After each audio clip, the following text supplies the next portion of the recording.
The only way you're going to make it an artist is to suck up to this one collector and do work that he likes. It was very much like fit your sense of free expression into this box.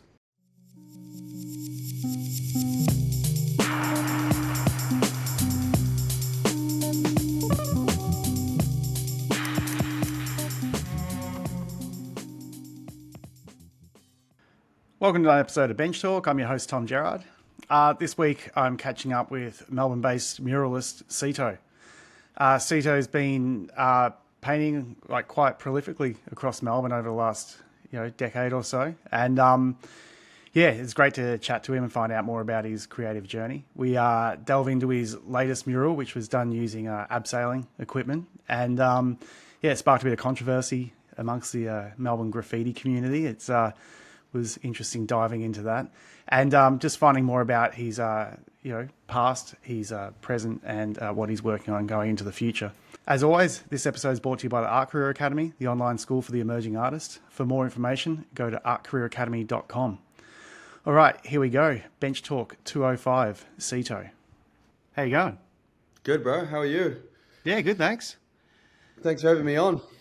Pleasure. I've been seeing your art around for years now, and I've met you a couple of times, and I thought I've just been really you've been popping up on my radar a lot lately, and I thought, you know what, the time's right. Oh, that's awesome. Well, yeah, the time is definitely right. Yeah. I'm glad to be on, and I've been a long time listener, since you first started the show in 2000. I don't know when you started it, but I remember listening to it in 2017. So yeah, I started in 2016. So there you go. It would have been pretty new then. Yeah. Yeah, and just so your whole journey, you were talking about that as well, and it was really a great resource for a lot of the Melbourne sort of art culture as well, which I've sort of was someone who just kind of moved here and kind of became a part of it, so to speak, and there was no formal ins, or I wasn't a true Melburnian born here, so But after being here for so long and witnessing a lot of things happen, sort of been a part of it myself and contributing to that, it's nice to do this finally. So where are you from? I was actually born in the UK when I was, I lived there till I was 6, and then I moved to New Zealand at 6 and basically grew up in New Zealand. So I'm kind of... But so my mum's half Kiwi, but she's Croatian genetically, and my dad's English from Northern Ireland as well. He grew up in the Troubles, peak Troubles, 80s Troubles, car bombs going off IRA style in Northern Ireland. So, and he was a theatre buff. So he was when we left. He left a job in the West End in London as the head of lighting. So I've sort of been in theatre and, I suppose, the arts in some sense since I was a youth. Mm-hmm. So yeah, I got to witness Oliver, some of the greatest pieces of theatre at the London Palladium in the West End as a little kid, and get to meet all the actors. It was quite cool actually. So, But yeah, then moved to little old New Zealand, and it was just out in the middle of nowhere. So it was kind of pretty wild little transition, and grew up in NZ. Yeah. When did you move to Melbourne, and what sparked the move? So I moved to Byron first in 2013, and I was real hardcore, almost a devout, not Christian, religious, but I was really into spirituality, consciousness. I was real anti-religion in general, but more just kind of into so I was doing ayahuasca when I was 21, back in 2014 before it was cool. Because I just I did these I did a series of sacred geometry workshops back in 2013, and they were talking about cosmic consciousness and how humans are have these divine beings that have all these abilities beyond our limitations, and we can essentially we're telepathic and all this sort of stuff, really nuanced sort of stuff. When I was 20 or 19, because I was also really into raw foods and just all of the natural the hippie kind of lifestyle and that. So yeah, just basically did this workshop in New Zealand from this dude who was from Byron, and then they ended up doing like 10 in Byron, and I just moved over for them basically, and kind of just got into the Byron swell. But yeah, I that was pretty wild. So yeah, Byron was amazing, and then eventually moved to Melbourne. I think after a year of being in Byron, I was kind of like, oh, I want to try the arts because I was always into art. I studied fine art, so it was sort of in the repertoire. And I did my first murals in Lismore with Jalla and Jeremy Austin. I used to know those guys. I don't know if you know them from Lismore. Yeah, I Uh, know Jeremy Austin.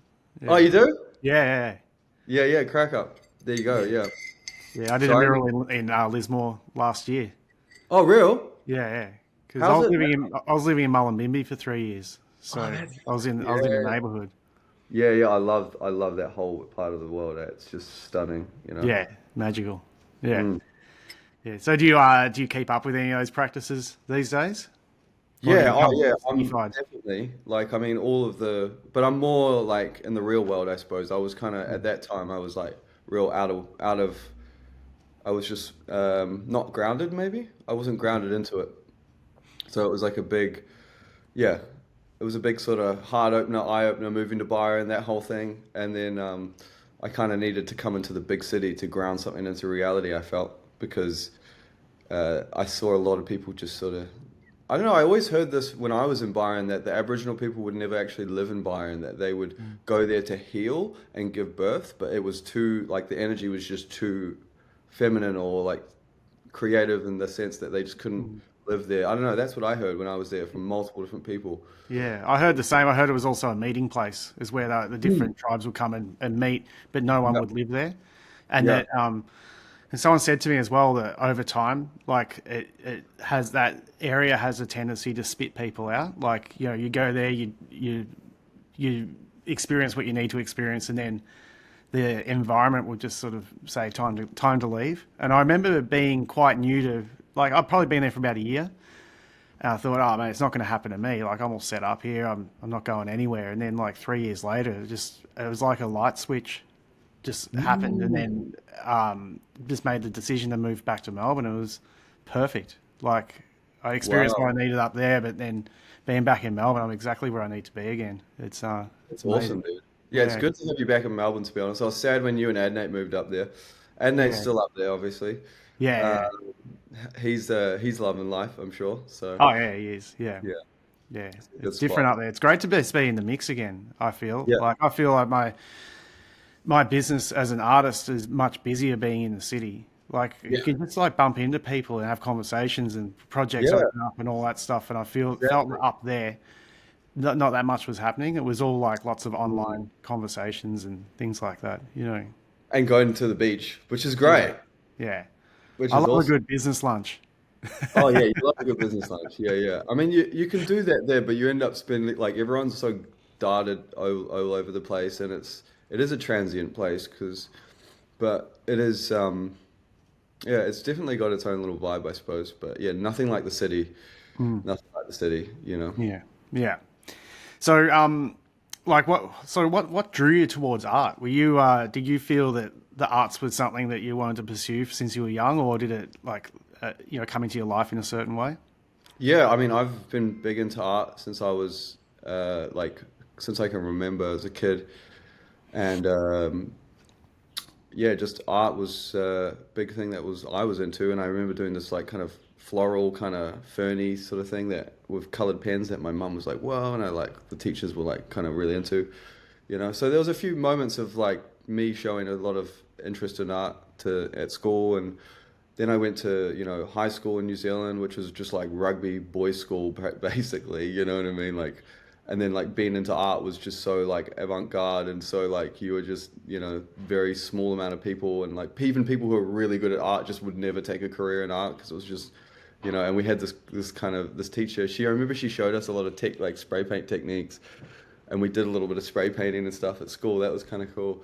And then I ended up like fabricating a little like portfolio thing and uh, sent it off to the big art school in the city of Auckland in Whitecliff Art College. I think a few other like music Kiwi artists went there or would have definitely know about it.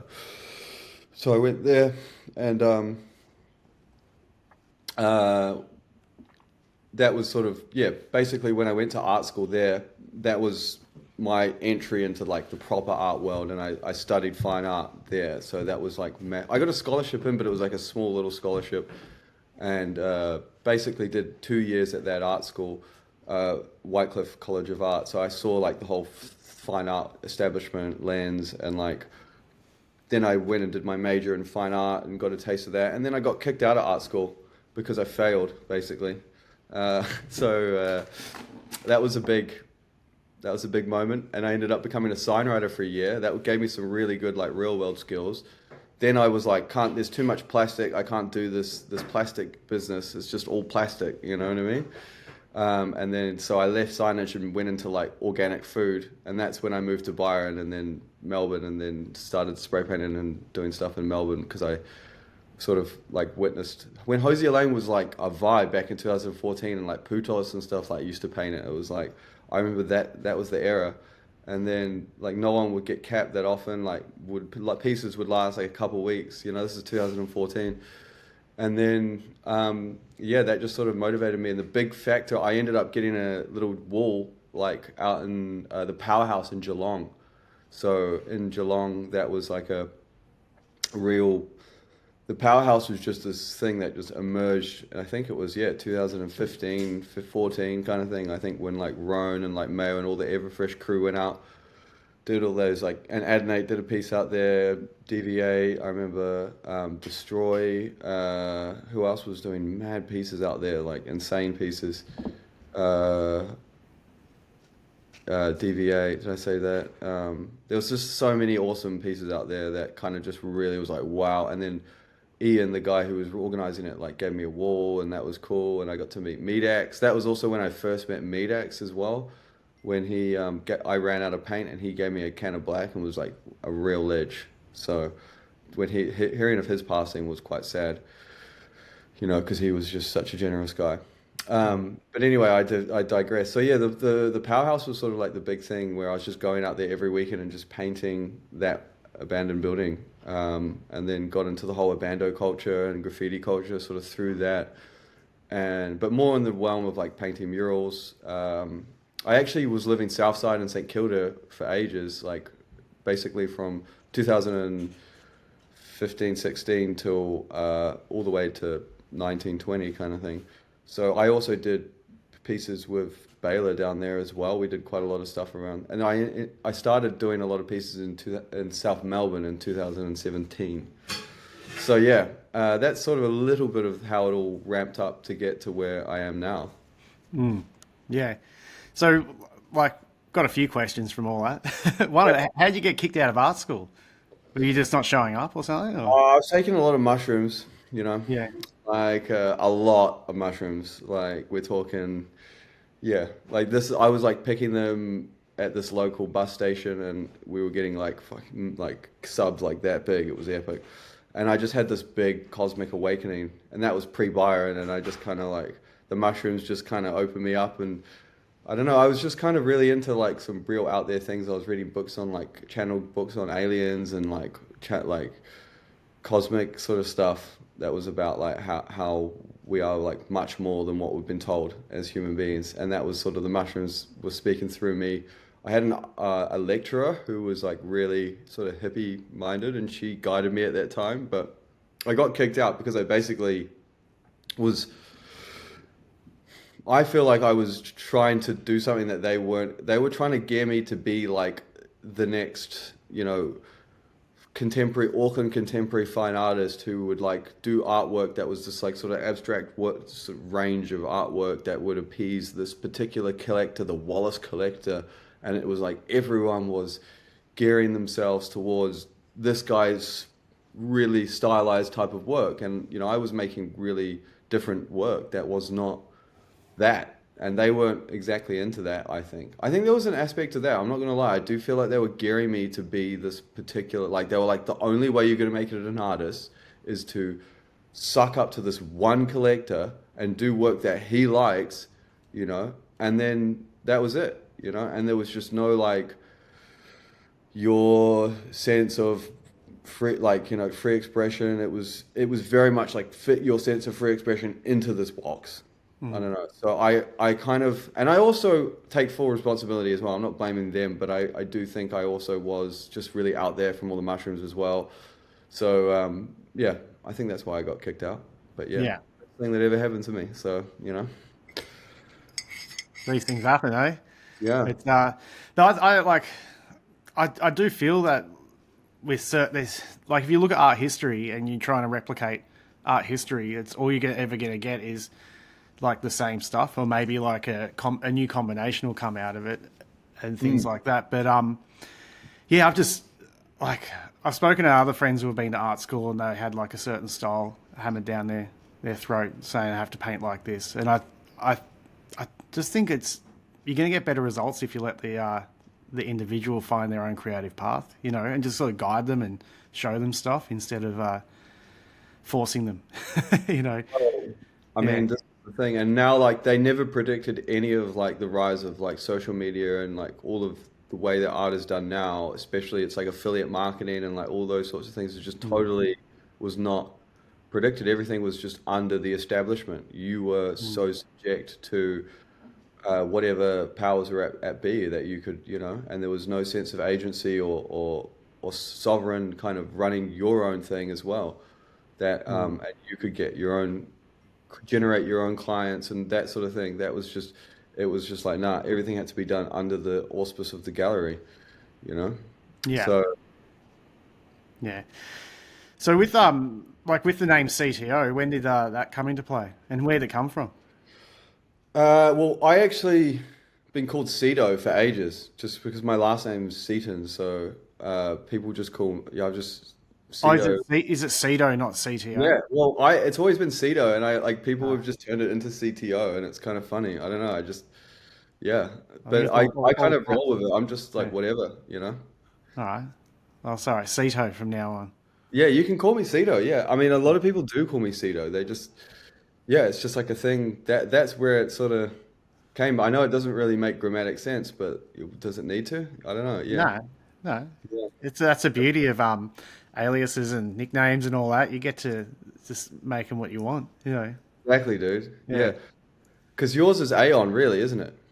Oh, it was. I don't Yeah. really identify as that anymore. Well, But you're right, Aeon. yeah, not much Yeah, these days. You yeah, know, yeah, yeah. It's all the art. I'm Yeah, I'm aging out of the graph game. No, yeah. It's not even interesting. aging out. It's just like I feel that my just my attention's shifted.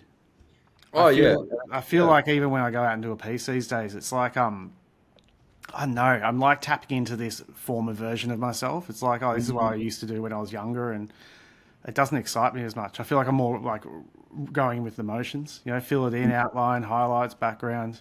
You know, it's just, yeah, I prefer to sort of do something a bit different and push myself.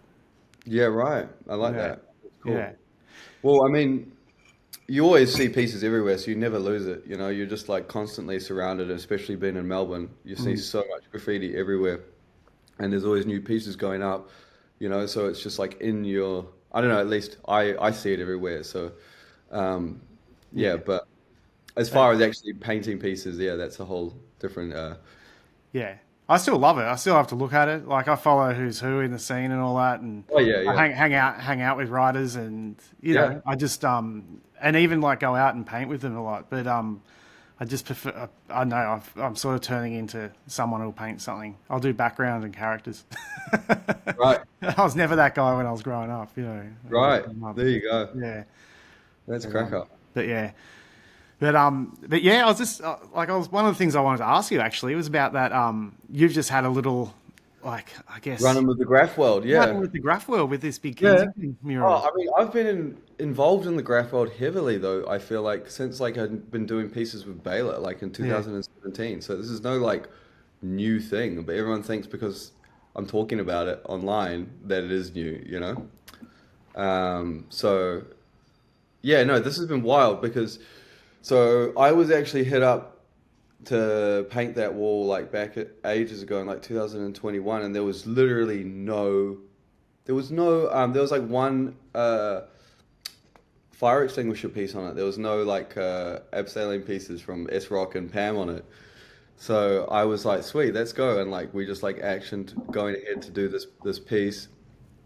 And yeah, basically then we were like real far down the track with everything, and then it gets hit by S Rock and Pam, and they were just, and I was like, oh shit. So I kind of was like, look, I basically told the client, I was like, look, I can't fully cap all of these pieces. Like, these guys are, real respected in the scene, and like told them that whole thing, and it wouldn't like, if we just completely went over it, it's just going to get retargeted. So my advice to you is to sort of like incorporate it into an artwork, and they sort of gave me the right to do that, and I had to push and pull on some aspects of it, and it was like never gonna be 100% like keep everything, and I pretty much kept like 90% of the wall. Like honestly, go check that wall out and tell me how many people are missing their names on there, because like I don't think there's many people.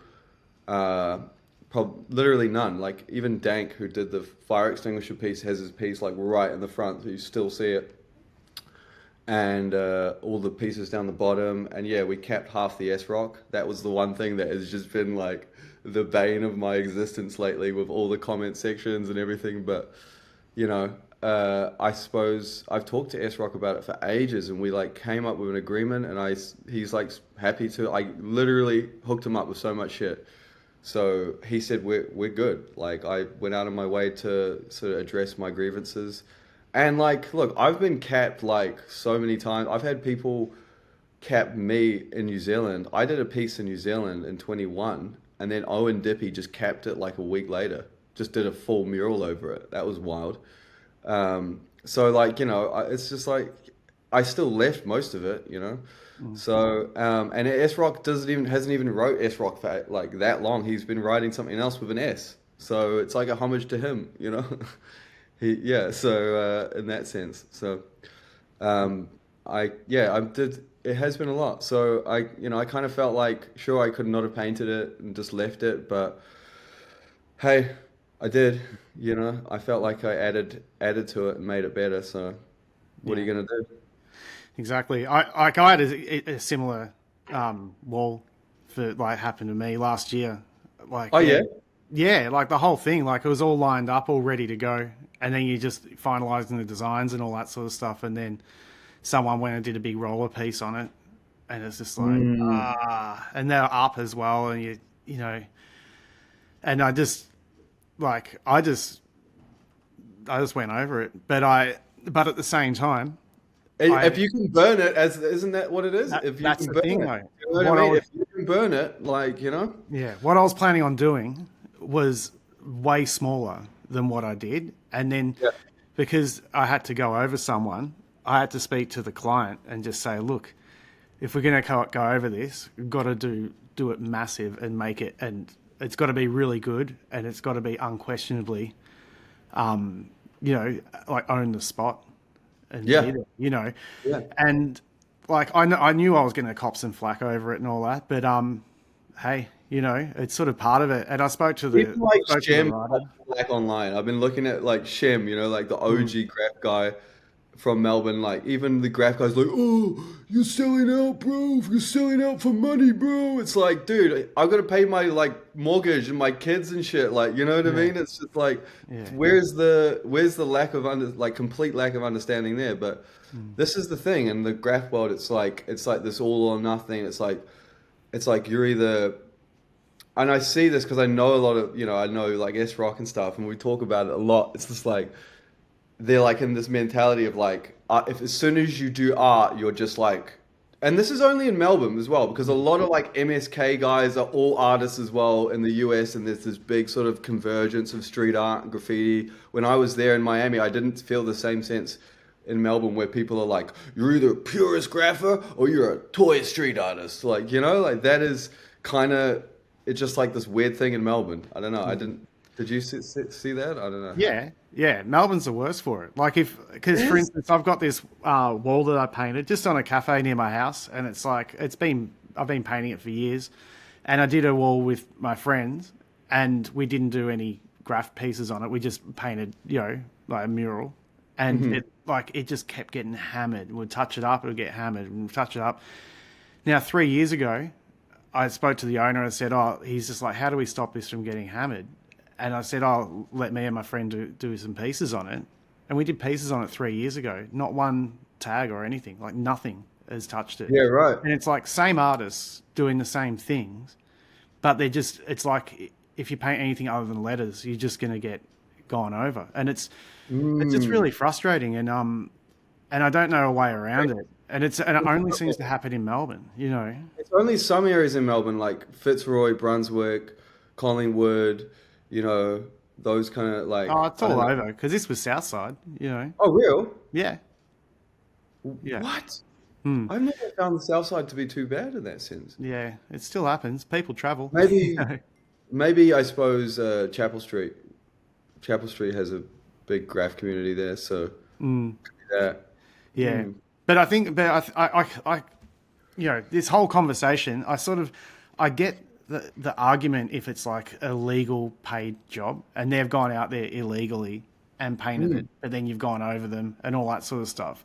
But then Yeah. but then the artist gets targeted as like, oh, you went over me. But really, it's like the owner of the wall is the client, and they want it gone, you know. And so it's a bit like this Yeah, catch twenty zero. two, you know, like, Exactly. and then here we are, we're professional artists, and we're getting hired to do something, and we understand there's like sensitive, you know, things going on because of who's on the wall and all this sort of stuff. But it's you know, at the end of Politics. the day, it's up to the client if they Well, the like. dumb thing about this is you could just paint the wall out one color, right? And leave it for like 2 months and then do it, and it's okay because Mhm. I didn't paint the wall out. You know what I mean? Like, where does Yeah. the, you know, let's just say, like, you know, so what, why is it, yeah, I don't know. It just kind of feels, but I understand, I suppose, some aspect of, you know, like, if there's a history of a piece, you know, and I, you know, that's why I do try and be as sensitive and I like work around pieces, and that's like why that, you know, the one in Kensington that I just finished, like I was stoked with that, you know, like we fully integrated with the PAM, like the whole piece is around it. I've never seen a mural that actually has integrated with the graffiti with the characters and stuff. So, and I haven't posted the final yet. I'm just going to post it this weekend. But it's yeah, that one like I'm stoked with, and you know we left most of the S Rock. He's still up to a certain degree, and also that paint that he used was completely crumbling off. It was like literally like he used like aluminium paint or something like that, like whatever. But I don't know. I feel like it was a good meet in the middle. Otherwise, they would have just buffed the whole thing out, and they would have been gone forever. So at Mm. least I felt like I was actually keeping it intact. Do you know what I mean? Like preserving some of the history and the culture in that sense. But you know, these guys don't give a shit about that. Like they don't give an F about culture. They're like, fuck culture. You know, like they're just like, I'm just want to destroy shit. You know, that's sometimes the mentality. So it's a funny predicament. And then I actually got hit up by Rams as well. That was funny as holy shit. Rams was just like left these like real nasty comments like, "Oh, people like you are the worst," blah, blah. And like, you know, I got friends who know Rams. He's in Māori, he's Kiwi, you know, he's respect his stuff, and you know, like, look, it's I think he was also pissed about the fact that I did it from abseiling as well, and he was trying to say that like I'm taking techniques that writers developed, and I'm like thinking like, dude, I've literally been thinking about doing a ropes mural since 2020, like before or even 17, since my mate, one of my best mates, does it full time. I've been thinking about doing it. So it's got no shade on any of what the graph guys are doing in the US and stuff because they're doing some dope shit and there's no doubt about it. And it's been taken on over here, obviously, with Pam and S Rock and all of that. Gong was doing it first, actually. Gong was doing it before those guys in like 2017, 2018. Like, there's been a lot of graphers, I think, here have been doing it, you know. I would say probably Nos was doing stuff like that as well, like, you know, with ropes. So, and even Pork probably like timed ropes when he did that big like silo thing in a while ago. So, you know, it's not like it's completely new here. And anyway, so also like I don't know as well, like graffiti guys getting at me. This is what I think as well. Like a lot of graffiti guys were getting at me and trying to say that I was like a sellout, like because I'm like doing a commission. I'm like, okay, sweet, call me a sellout on this job. But like, what about were you around when I do free jobs where I completely donate my time? I work with charities and I talk about things like Gaza or Ukraine wars or like actually talk about wars that like, and about creating an idea of peace, like, and completely illegal. I get in shit from the owners and stuff. They don't, no peep from them then when I'm doing illegal stuff that is actually talking about real world things and not just writing my name. You know what I mean? Like, so I kind of feel like, you should also respect the street artists as well because some of them do shit that, you don't do. So, and actually talk about real hot button issues. And so, I don't know. That's that's my take on it, at least, because I can respect what the graffiti guys do with the ropes and all of that. I think it's amazing. So, yeah. Yeah. Was it hard work on the ropes, painting the Dude, mural? super hard work. Yeah. You got all your paint hanging off you, like, so you'd be painting and then you like need to go stand back. So you just like, what you do is you can either like tie an alpine butterfly and then like clip your paint there and then abseil down, like stand back, go all the way up in like take a photo or whatever, then go up in the elevator, and then go back to where you are, and then you got to pull your paint down, like up from the ground up to actually get it onto the spot that you were at. So, there was a lot of that. So you're just pulling things up. You're moving all your weight, like you're moving your paint. So you got your paints on like a crate. I was kind of inventing things that like, probably haven't been done too many times, like spray painting from a ropes. I don't know. Is that many people doing it? I don't know. Maybe a few, but definitely had to come up with some stuff because we were like inventing ways to like, we used this gun that was a airless sprayer, right? But it was like one of those Graco ones that has a battery pack to it. That was like honestly the only way I think you could have sure had a big cable and an airless, you know what an airless sprayer is? Mm-hmm. Yeah, Yeah. yeah. You could have done it with like that way where you had a cable, I suppose, but it was just so much because it was so big. It was so easier having it with you, and then you just bring your paint with you and you just fill it up. That was a game changer, actually, using the portable airless sprayer with the DeWalt battery packs, because you're able to basically just paint any area and have your paint with you and not have a big line connected to it, and so that was handy. And yeah, my mate is like been doing it for like 10 years. So he was teaching me so many things about the ropes that were like super helpful. I'm doing another one as well in January. So that's going to be epic. That's what that meeting was about yesterday. But so it's been real cool working from the ropes. And the cool thing about the ropes is you can kind of just set it up anywhere now. Like you can do a lot of illegal stuff where you like from heights, because you can really just, you got your equipment, you got your you get your ropes. So basically, you just got to buy the setup and know how to do it, and it's pretty simple. Not a lot can go wrong, and it does make me feel safer than swing stages. And people will say, yeah, you can use a swing stage, but do you remember when Hoxo did a massive, massive mural like in 2015 or something, or even 16 or 17, and it was like huge. Hoxo. He did this in Miami, and he did this massive wall, and it was on a swing stage, and a tragic thing happened. He was with a worker, and one of the motors failed, and so the swing stage, I don't know if you know, but it kind of has two motors, and one of the motors went up, so then the whole thing just tipped, and then he fell out, and his worker fell out, but his worker was unfortunately not harnessed in and fell to his death. I'll never forget that, and that's always haunted me. And when you're working from ropes, you're never going to have that happen. It's just like you're safe because you're locked in, you know. It's yeah, and you do a lot of safety training to like be able to do that. So, even the graph guys have done the safety training. So like S-Rock and all that. So, they don't play with their lives. So they know what they're doing. They're also anchoring from the same points that we anchored from. Like so. Yeah, it's pretty cool. I don't know if you're interested. It's so fun. It's just like you can kind of swing on the rope as well. And so because that wall was corrugated that we were working on, we would like basically just run along the wall.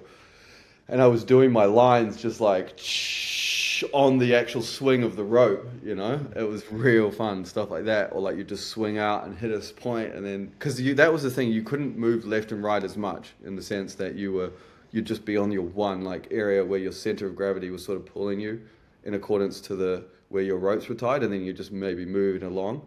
But there was a thing that you could do that we'll do on the next one, where you actually have two descenders, right? And then you actually kind of create like a pulley system where you can go across these 2 points over a big distance, because you've got two descenders. So you put some of your weight on that side, and then you let off on that side. So you can basically reach the whole of a big area. And I think I'll do that. So that was real cool, having the two descenders. We were doing that towards the end. So you're able to just basically reach a big area and not have to move your ropes every time and work from like one slit kind of thing. So, but yeah, it's really awesome. Yeah, I find that like every when you're painting elevated, like every way of doing it has its pros and cons. Like yeah, like I painted one in scaffolding recently, and that was a nightmare. But it was good being able to just stand there and paint and all that. But it was, I guess, the hardest part for me was getting like lines that go from floor to floor, but also like all the poles are in the way and stuff. But then when it comes down, you don't really know exactly what it looks like. And then the scaffolding comes down, and then you're like, oh, I want to fix up this bit here and that bit there, but you can't because it's done. Well, Yeah. I mean, that's the thing about the scaffold. Don't think I could work on it, because there's those areas that, where the joins are, and you can't reach that. But you can kind of get enough. I think I know the one you did on Scaff. That was the one in Collingwood, eh? On Yeah. Abbotsford, sorry, Yeah. Abbotsford. That came out really good. That was sick. Oh, thanks, man. Yeah. Yeah, that was awesome. So, Yeah. Um, yeah. So, like, I've been noticing you've been getting so many walls around. Like, I travel all over Melbourne, and you got stuff absolutely everywhere at the moment. yeah. And do you do you have a lot of people come to you for opportunities, or do you pursue them yourself, or both? I started pursuing opportunities myself. I honestly, people don't know this, but I do paint a lot of illegal walls, and this is what I mean with the graph guys getting at me. It's like, oh, the toy street artist who does every illegal. It's like, dude, I do so many illegal walls. People just don't know. I just pretend I'm legit. Just wear the fluoro. Just talk the talk. So, that's why I think I've probably got more walls up than most people, because a lot of them are illegal. I just go and paint walls. And I've got in trouble as well. I'm actually always, like, as a street artist, you can actually talk yourself out of a lot of shit, because, you're like doing images and you're not doing letter forms. So people just automatically assume the worst when you do letter forms, obviously. So, but yeah, I mean, I have to say, I have done a lot of illegal pieces. I do a little bit probably hustle more than most. That's a fact. But yeah, definitely. Like, there's so much red tape to make one wall happen. So I kind of realized, like, got to a point around COVID where I was just doing heaps of illegal pieces that were talking about things as well in certain areas where there weren't even a lot of graffiti guys already. So it was kind of just, there wasn't a lot of street art like South Bank and South Melbourne. It was like no one was doing pieces there. I was sort of living around there, and I just ended up, I did quite a string of like illegal murals around there. And yeah, I think that was one aspect. I suppose I get a lot of things coming to me as well. I think it's just maybe a mixture of all things, but I try and keep myself busy. I try and keep, especially like, I do like to do commission stuff and like, make things look really pretty and all that. But I also I really do have it. Like, one of the reasons I got into art back when I was doing ayahuasca was I did have and it sounds kind of cheesy, but like I had a sense that like I wanted to do street art because I wanted to communicate with the masses ideas around consciousness, around like oneness, like all these kind of, I guess, really cliche tropes, whatever. But that's what kind of was in me. I don't know.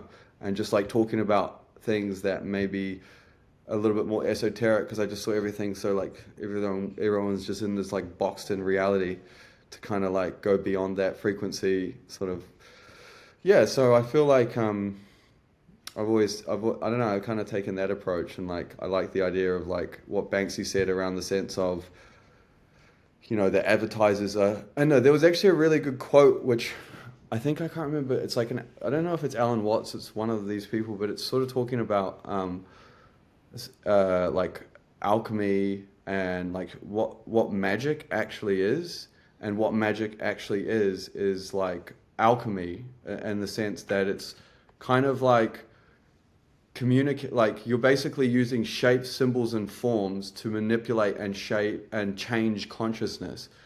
And that's kind of what art does. It's alchemy. You're using shapes, and you're actually changing people's consciousness in subtle ways, sure, but and I've always liked that. And the thing is, you can disagree with that, but the people who are doing that the most are advertisers. And advertisers are changing your consciousness through shapes, symbols, and forms. And I think the street artists are liberating the visual space, and also the graffiti writers, to make it so it's not just this big corporate sellout, and like I like that idea, and that's sort of something that really I kind of embody with my art, is to like, see it as like alchemy in that sense, and like we're actually kind of magic in some sense, not to like talk up artists, but just we're actually able to do that. And I think, and even they, in this quote, they talk about like the book of spells being a grimoire, aka grammar. It's like, so I like to see art in that sense, in the province of the shaman, and in that kind of realm. And I feel like there's a lot of crazy things happening in the world, and I really embodied like, what street art was founded on. Like Banksy was going to like the Israel-Palestine war and like talking about those things, and like saying, yo, what's going on here? you know.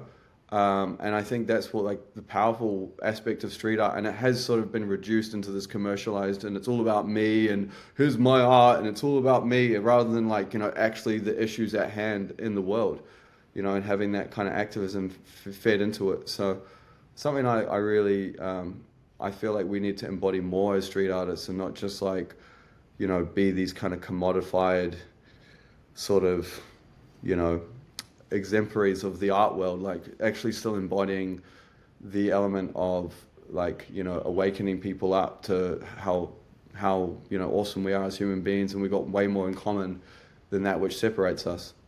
So Yeah. that's sort of my vibe. Yeah. Yeah. Well, I think in with art like gallery art, like when you go to exhibitions and stuff, especially contemporary art, there's usually like a theme to it where they're wanting to say something with their artwork. Whereas I find on the streets there's not so much of that. It's more, look at me. you know, Yes. like I when I work on the streets, I've got two things in mind. One of them Right.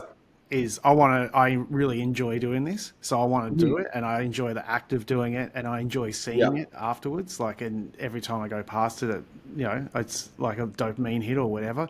Yeah. But at the same time, like I'm a business owner, and I like to look at myself like any big corporation would. Like say McDonald's, for instance. They have that, like when they advertise, they'll do like TV, radio, like pop up Yeah. on your phone, like billboard posters, I've like been seeing your posters up as well, by yeah. the way.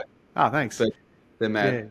yeah. Yeah. Like, but like they'll even have jingles. There would be visual, audio, like everything. Like they'll Yeah. get you with it, and I think about being an artist and putting yourself out there is approaching it the same way. Like I put up stickers. I do stuff on the streets. I do even paste ups and murals and all this sorts of stuff. And I see it as all as an act of promotion, so people can then buy my artwork.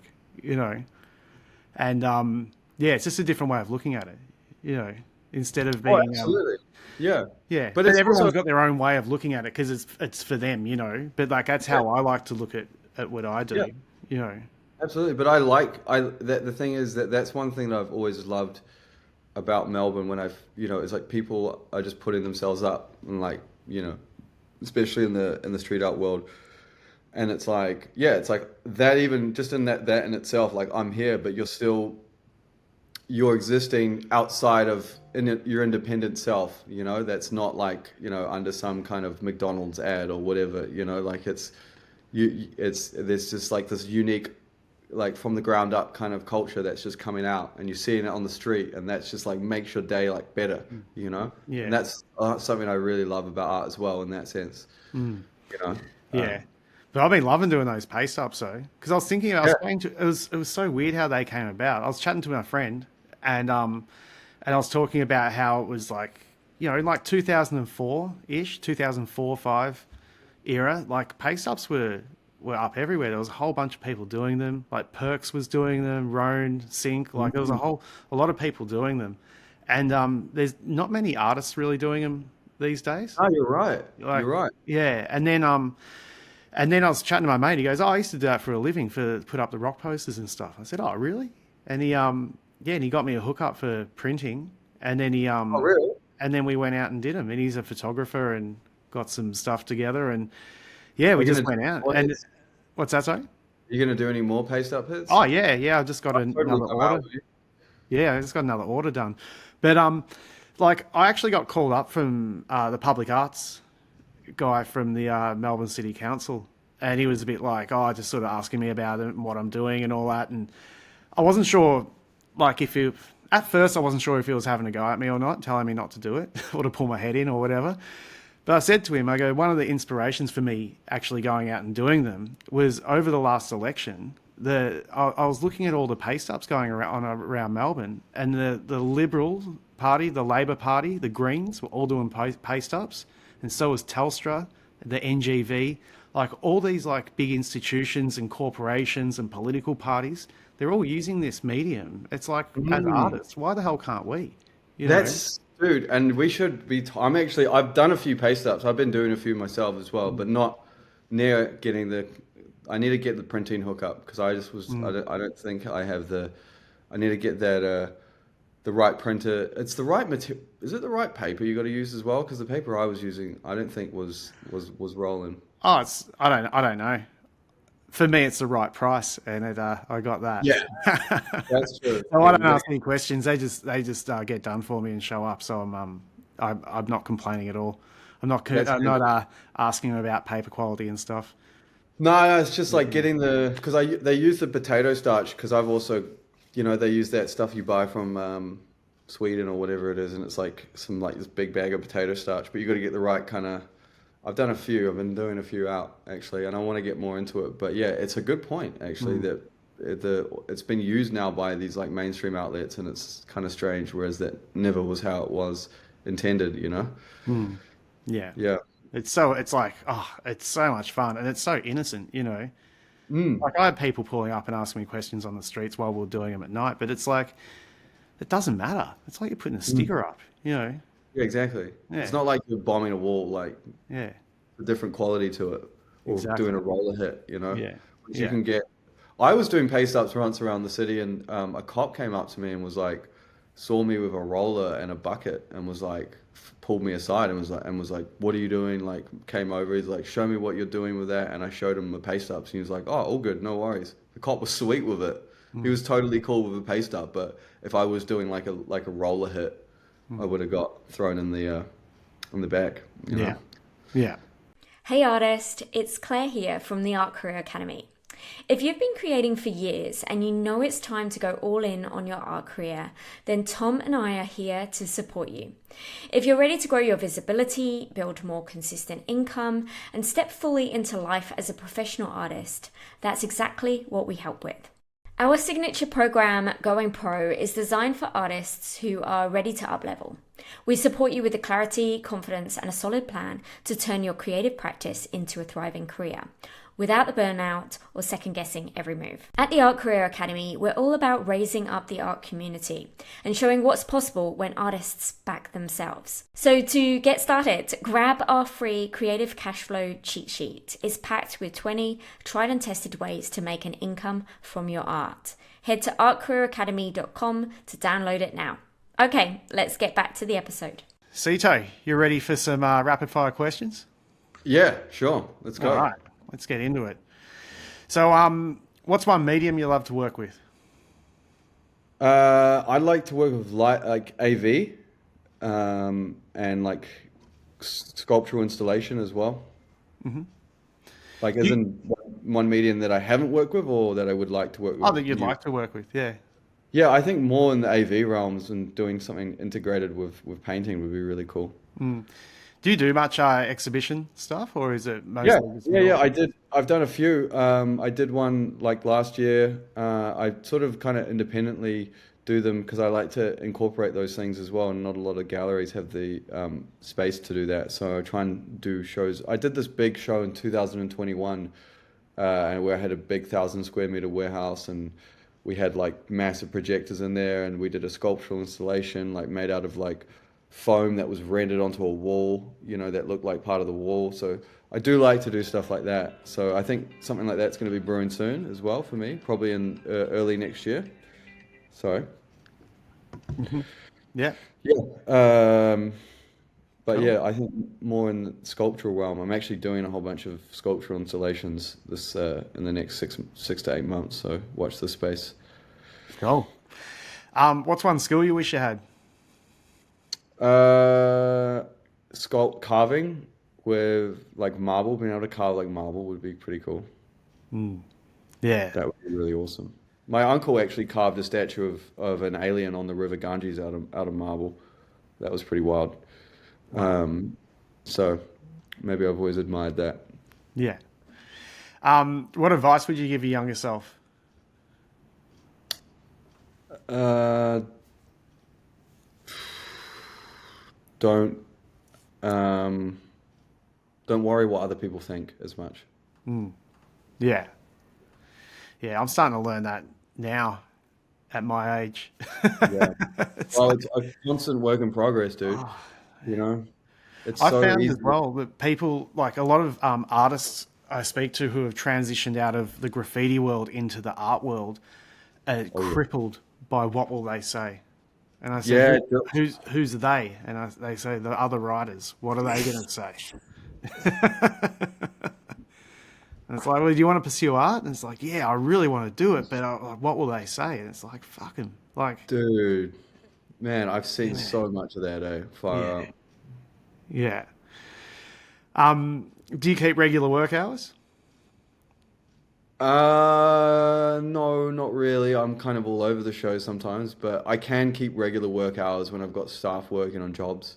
So I like to do that for that big ropes wall I did. We were like six. We started at like 7 every morning and finished at 4:30. That was 5 some days. That was pretty sick. I like Yeah, that. That can, like circadian rhythms. I do like that, but it's so easy in the studio to just like work at night. I don't know. I love working at night when everyone's asleep. There's like a stillness in the air. I don't know. And I stay up till like 3 a.m. I like that too. You know. yeah. It's like the ebbs and flows of it all. Like I find I get into the studio in the morning. I'm raring to go every morning, and I get to like four o'clock, and I'm just run out of steam. And then but then it gets to like nearly home time. I like to sort of leave about 6 o'clock every day, but it gets to like 5:36, and I've got this second wind, and I'm like, Right. shit, I got to go home now. I got to go cook dinner and stuff like that. But then I'll find myself sitting at the couch on the couch at night, just going, just watching TV or something. Going, I feel like I should be in the studio now. I've got like good art energy, you know. Mm. It comes and goes throughout the day, you know. But Yeah. yeah, No, it's true. I mean, it's definitely and it's dependent on what you're doing as well. Some things can be more exciting than others. You yeah, know. yeah. But I feel it's good to have times that you set out and you just go, I'm creating in this time, because even if you're feeling uninspired, it's like I don't like there's that quote by Hockney. It's like inspiration. She's got to find you working. You know. Mm. Yeah. Well, that's like the War of Art, Stephen Pressfield. That Mm, whole like the muse, like you just got to show up every day, mm, and then it will just come through. exactly. So that's the same sort of thing, isn't it? Yeah. Totally. Totally. Do you have a dream project you'd love to work on? Um, I'm kind of, I'm definitely doing more of my dream projects now as I'm at this point in my career. So, But yeah, there's definitely dream project, probably some massive, massive ropes wall in America for some reason. Just get it, like I've just done so much work in Australia, so I'm trying to branch into the American scene as well. That would be kind of cool. There's just so much there, you know. I was really inspired by Art Basel when I went. I'm going to go again this year. It's just such a mind expanding, you know. I mean, yeah, even to have a show in Art Basel, it's just, yeah, there's just so many, it's just like literally the Olympics of street art. Like anyone who is into it, like needs to get out there. And graffiti, it's just, oh, it's incredible. Like Wynwood, there's murals everywhere. And it's just like during Art Week, there's just all the who's who of the art, of the street art world. It's just kind of, yeah, it was really, really cool. So probably something there, yeah, in Miami. Yeah, yeah. I see like America's like the center of the art world at the moment, from what I'm seeing, and it Yeah. hasn't always been. You know, it used to like, yeah. It's interesting. It's what's bubbled up Well, over the years as well. I mean, if you studied art history, I mean, the arts, what's the center of art in the entire world was for so long Paris, right up until the rise of contemporary art in the 1920s. That's when the epicenter of art in the world moved to New York, and has been in New York ever since then. And then obviously, you know, the rise of graffiti in the 80s, you know, that has shaped the street art world as well. So it's just, and I was just in New York last year. It was just absolutely mind expanding. It was just awesome. I just to have you been to New York? Yeah, a few times. Yeah. Yeah, it's just, and to the museums there, the ropes murals, the ropes pieces up in New York go hard. I'd love to get into the rope stuff, like illegal stuff out there. That's kind of really my dream. So that could be probably a dream job as well. So Yeah, yeah, it's got a good buzz to it, that city. It's like, it does feel like you're in the center of the earth, yeah. the world, you know. Oh yeah, it's crazy because I hadn't been before last year, so it was just pretty mind explode expanding, you know. Yeah, Yeah. yeah. Name one artist who you think deserves more shine. Um. Hmm. One artist that I think needs more shine. Ooh, that's a tricky one. Hmm. Probably. Um. Probably some of like the OG graph writers in Melbourne, like Murder and stuff like that. They do a lot of, they've done some really awesome stuff over the years, and a lot they've done for graffiti as well. And you know, probably like something like someone like that, maybe I would say. Yeah, Yeah, Murder. I'd say Murder. Yeah. cool. That's a good one. I'm sure you'd love to hear that. Who are some of your favorite artists? Uh, Definitely. Like a lot of the American artists. I mean, it's cliche, but you know, I obviously do really appreciate Banksy. But definitely Tristan Eden, like was hanging out with those guys in Art Week last year. That was cool, really inspiring. Seeing his murals around New York was just wow. Tristan Eden's next level. I have to say big up to him and big up Tris. And then I love Felipe Pantone. He's a big inspiration. What he's done as well. I mean, obviously Roan as well. I mean, Roan has done so much for street art in Melbourne and just like paving the way for like artists in general to kind of be their own managers as well because he's done that really well. You know, I have to say big up to Roan. And then Adnate, huge inspiration. Again, there's just so many great artists in Australia that I'm just really inspired by. You know, you as well. Big up to you. Oh, thanks, man. And who else? Yeah, just lots. I mean, us Stoffels, Smug. Smug is just yeah, all time. Like again, I'll that probably seen his piece, which unfortunately and horrifically got capped, and I'm so pissed off about that. The one that he had on Brunswick Street, that was just like an icon. The one with him, I think him and Stoffels did it, but it was like the beer can guy. That like, remember that one? Yeah, that was just like one of the best pieces ever, and then it got capped, and it was just like mortifying. I just can't. I'll never forgive Shake for that. So yeah, but yeah, that one, and then yeah, I think I've named pretty quite a few like really big inspirations. Probably a lot more that I'm missing, but I'm definitely. I mean, I'm inspired by Gerhard Richter as well. He's an amazing artist. From like I studied a lot about that. Dali Escher, MC Escher, incredible. Like the exhibition at Escher and Nendo in 2018 at the NGV was just a masterpiece. I don't know if you saw that one. I That didn't. was No. oh, that was so amazing. Yeah, Yeah. that just blew my mind. And I do think like the NGV just does some such great shows, and it's like always just amazing to have that in Australia that we have such. Because I've been to like some of the biggest shows in the world, and I'm like some of the shows I've seen at the NGV are like better. Like not to even toot Melbourne's horn, but like they really just do an amazing art show at the NGV. So and they really embody it. So you got to give credit there. So just yeah. Yeah, I've got this a really good Escher book here in the studio. I was flicking through it the other week, and there's some like carvings and stuff that he's done, and drawings and everything, and they are full graph pieces. Like it's full graph styles that he's done in I don't know like 40s and 50s and stuff. But Oh, it's wow. like he obviously wasn't thinking, do a burner or anything like that.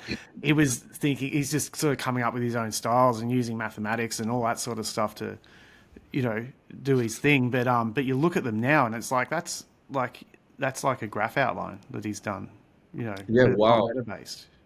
Yeah, It's yeah, kind of like, I mean, this is the interesting thing. It's like when someone like kind of creates that in the collective consciousness and it sort of like opens up, now more people are able to do that. I don't know. It's just, there's something weird there where with styles that they can happen around the world at the same time because they're just in the collective consciousness. It's weird, yeah, you know?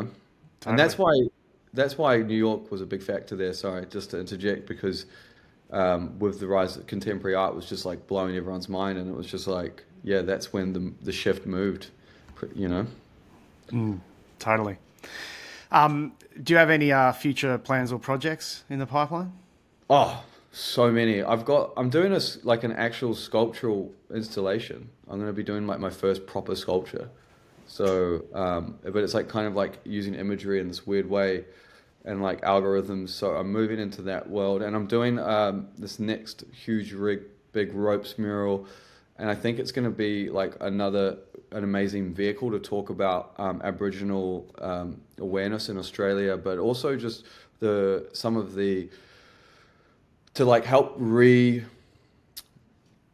bring together like a clear and concise story of the First Peoples of Melbourne, because there's just like so much scattering of it, and there's been like, and I like got a really good mate of mine who is First Peoples, and like his great grandma is one of the ancestors, that's like recognized in Melbourne and stuff, and just like the amount of fuckery that they get put up with, like so many different people from different families get put up by different boards, and then it fragments any power that one aspect will have, and then they just all fight. Like it's almost like designed to cause them to fight against each other so that they don't have one clear and concise story. So I'm working together to do this awesome project where we're going to start to be able to build that and talk about that. So that's one thing I'm really excited about doing soon as well. And that's kind of just like in the sort of city of Melbourne technically, but no, so it's city of Port Phillip, but it's in Melbourne. So it's sort of like South Melbourne-y kind of way. But yeah, so that's one thing I'm working on that's pretty exciting. Yeah, there's a few things I'm going to be doing. I want to do more illegal rope stuff, illegal this time as well. So that'll be fun, and in the city. So kind of in that realm. Cool. Look forward So to seeing it all. both legals and illegal walls are coming up. So yeah. Awesome. Awesome. And finally, where's the best place for people to find you online? My Instagram at CTO Art, A-R-T, and that's my website as well, CTO Art or CTO, whatever you want to call me. But yeah, they're probably just there. those two platforms. Cool. Awesome. Well, Ceto, thanks for doing this, and it's been great to catch up and just find out more about you, and I don't know, find out, like, I guess the thoughts behind the artworks and all that type of stuff. And now knowing that so many of them of your artworks around Melbourne are illegal, I'll be looking at them differently and sort of trying to work out which ones are which, you know. Yeah, well, I mean, someone's got to do it. Everyone's just doing legal street art pieces, or illegal graffiti pieces. So someone's got to do the illegal street art. But you're doing it as well with your paste ups. It's good to Yeah. see. Like, again, it's like that from the ground up movement. I love that. So, and thanks again for having me on, bro. I really appreciate it. And yeah, again, big inspiration over the years and with the show, and good to have so many awesome, inspiring artists on the show, and found out so much more about other artists from here. So it's an awesome resource that you're doing, man. So Oh, thanks. appreciate it. Oh, my pleasure. My pleasure.